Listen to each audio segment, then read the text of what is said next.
Transformasi energi pada makhluk hidup. Jadi sebelum menjadi energi, makanan itu akan dirubah dari suatu makanan melalui proses metabolisme dan akhirnya dirubah menjadi energi.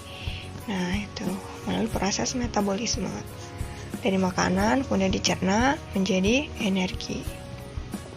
Metabolisme itu sendiri berasal dari bahasa Yunani, yaitu metabol, yang artinya berubah. Nah, metabolisme ini terbagi menjadi dua. Ada anabolisme dan katabolisme. Anabolisme ini yaitu perombakan atau perubahan dari molekul kecil dengan bantuan cahaya matahari menjadi molekul besar. Sedangkan katabolisme itu kebalikannya, yaitu perombakan molekul besar kemudian dirubah menjadi molekul kecil dan menghasilkan energi. Contoh dari anabolisme itu ada fotosintesis, sedangkan contoh dari katabolisme ada pencernaan makanan dan respirasi. Fotosintesis berasal dari bahasa Yunani, terdiri dari dua kata yaitu foto dan sintesis. Foto artinya cahaya, sintesis artinya penggabungan. Jadi proses fotosintesis ini penggabungan antara cahaya, air dan karbon dioksida. Air dan karbon dioksida kemudian dirombak dengan bantuan cahaya matahari menjadi glukosa dan oksigen.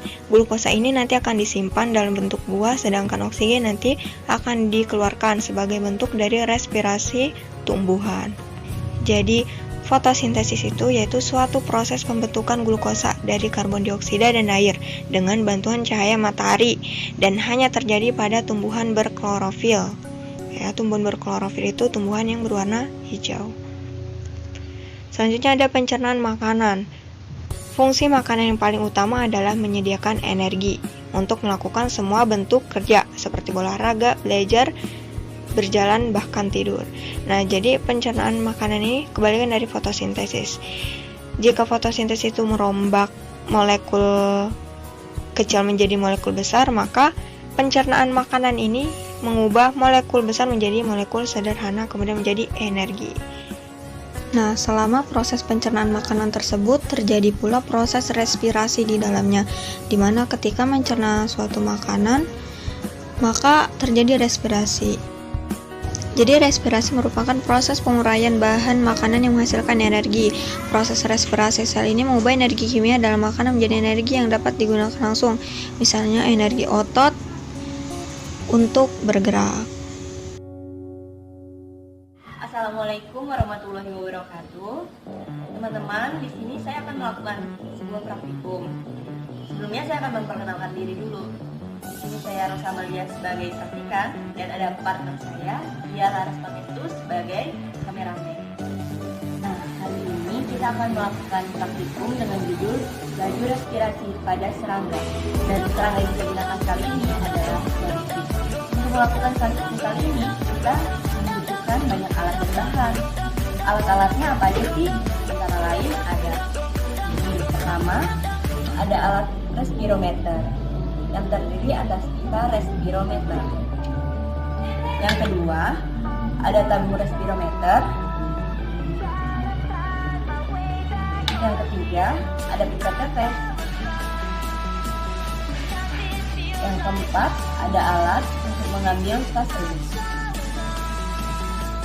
Dan yang terakhir, kita menggunakan stopwatch untuk mengukur laju respirasi pada alat-alat yang kita gunakan di ini juga memiliki bahan, antara lain ada kapas, ada elosin, ada NaOH atau natrium hidroksida, ada vaselin, dan tidak lupa pula bagi bahan utamanya yaitu ada jangkrik.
dari larutan eosin tersebut adalah sebagai indikator laju respirasi atau laju oksigen yang dihirup oleh jangkrik. Seperti ini.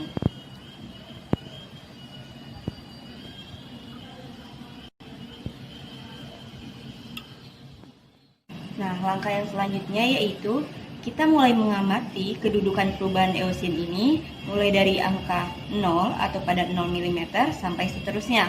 Setiap 1 menit sekali, kita akan mencatat perubahan angka tersebut pada tabel yang telah kita sediakan.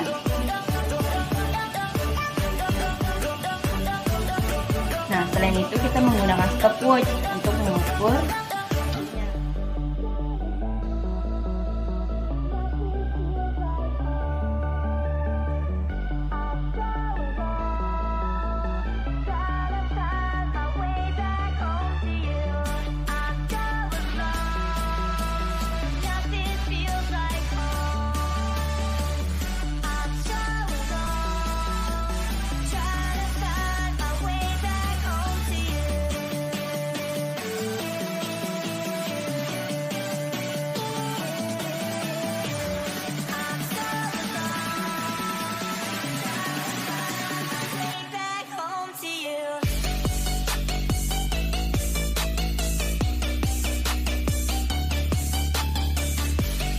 yaitu menit kelima, laju eosin sudah pada titik 0,63 mili.